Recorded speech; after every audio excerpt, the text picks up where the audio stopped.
ایک صحابی رسول ہیں.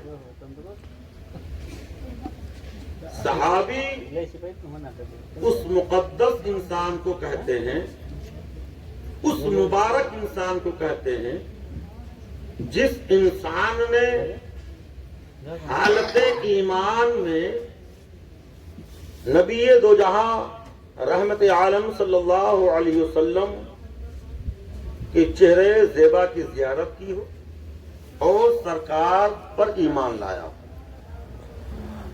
زیارت بھی کی ہو، سرکار پر ایمان بھی لایا ہو، سرکار کو دل و جان سے مانا ہو، اس انسان کو صحابی کہتے ہیں.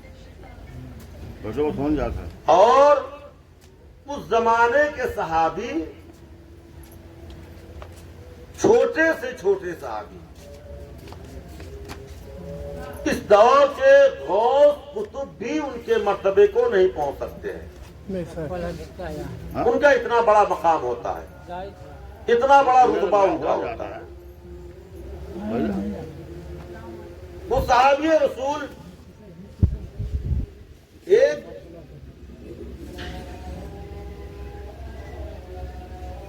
آقا سے محبت کرنے والے، بے پناہ الفت کرنے والے، سرکار کو تو بہت مانتے تھے، مگر اپنی ماں کو وہ نہیں چاہتے تھے، ماں سے دشمنی رکھتے تھے، ماں سے بغض رکھتے تھے، ماں کو ستاتے تھے. حالانکہ کچھ علماء نے بیان فرمایا ہے، اس کے بارے میں اختلاف ہے کہ اس وقت جو صحابی تھے ان کی جو والدہ تھی وہ ایمان نہیں لائی تھی، یعنی وہ حالت کفر میں ہی تھی، ایمان نہیں لائی تھی. تو اس صحابی کے جاگنے کا وقت ہو گیا، یعنی موت کا وقت آ گیا. جب موت کا وقت قریب آیا، جسے ہم اور آپ اپنے بھاشے میں کہتے ہیں کہ جاگنے کا وقت ہے، آنچے ہوئے ہیں، آخری وقت ہے، روح کا اور جسم کا رشتہ ختم ہونے والا ہے، تو کچھ صحابی پہنچے دیکھنے کے لیے کہ چلو تیمارداری کرائیں، عیادت کرائیں، دیکھ آئیں اپنے بھائی کو. تو پہنچے تو دیکھا کہ آپ پڑے ہوئے ہیں اور آخری سانس چل رہی ہے، اب کی تب سانس ٹوٹ جائے. اب یہ صحابی جو گئے تھے دیکھنے کے لیے، یہ جب حالت کو دیکھتے ہیں کہ بہت نازک ہے، تو صحابی سے یہ نہیں کہتے ہیں اپنے بھائی سے کہ تم پڑھو کلمہ شہادت، نہیں کہتے، بلکہ خود ہی بغل میں ایسے کھڑے ہو کر کے اور زور زور سے کلمہ طیبہ پڑھنا شروع کر دیتے ہیں.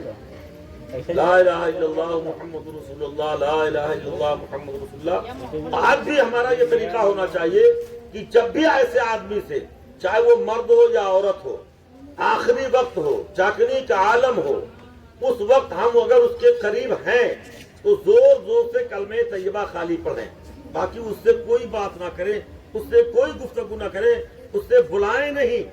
اس لیے کہ اس وقت اتنی تکلیف ہوتی ہے، ایسا نہ ہو وہ تکلیف کی وجہ سے انکار کر جائے اور خاتمہ بالخیر نہ ہونے پائے، تو پھر سارا سمجھ لیجیے ملیا میٹ ہو جائے گا.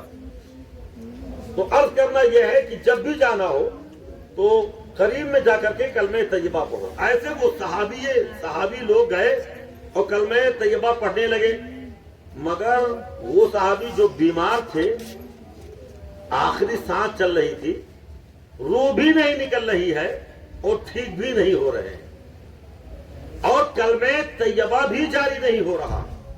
پریشان ہو گئے سب لوگ.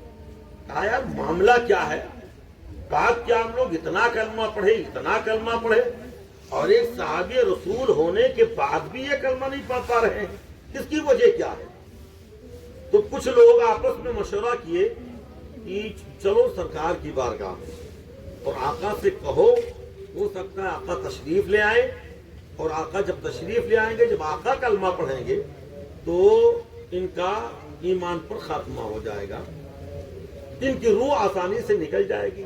تو کچھ لوگ گئے سرکار کی بارگاہ میں اور ساری بات کو بتانے کے بعد سرکار کو لے کر کے آئے، سرکار تشریف لائے، آقا دو جہاں رحمت عالم صلی اللہ علیہ وسلم تشریف لاتے ہیں۔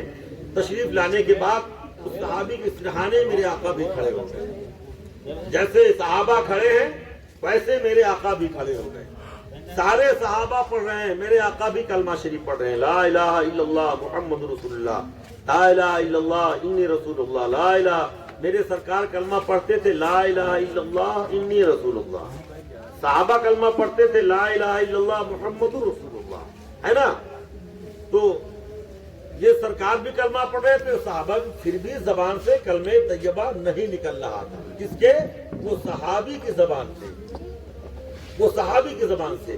اب سرکار بھی ششو پنج میں پڑ گئے کہ بات کیا ہے، تو غیر دا نبی سمجھ گئے کہ کچھ بات نہیں، شاید ایسا تو نہیں کہ ان کی ماں اس سے ناراض ہے۔ تو آپ نے ایک صحابی سے فرمایا کہ ذرا ان کی ماں کو تو بلاؤ۔ جب ان کی ماں کو بلایا جاتا ہے تو میرے سرکار فرماتے ہیں کہ بتاؤ کیا تم اپنے بیٹے سے ناراض تو نہیں ہو؟ تو وہ عرض کرتی ہے ہاں یا رسول اللہ، ہم ان سے بہت ناراض ہیں، ہم بہت ناراض ہیں۔ کیوں؟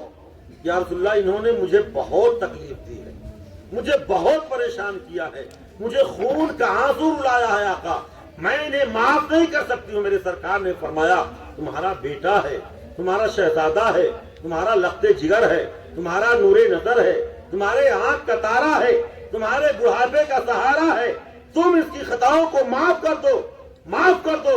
مگر وہ کہتی ہے یا رسول اللہ ایسا نہیں ہو سکتا ہے، میں نہیں معاف کر سکتی ہوں یا رسول اللہ، انہوں نے مجھے بہت تکلیف دی ہے، مجھے بہت ستایا ہے یا رسول اللہ۔ میرے آقا فرماتے ہیں اچھا نہیں معاف کرو گی؟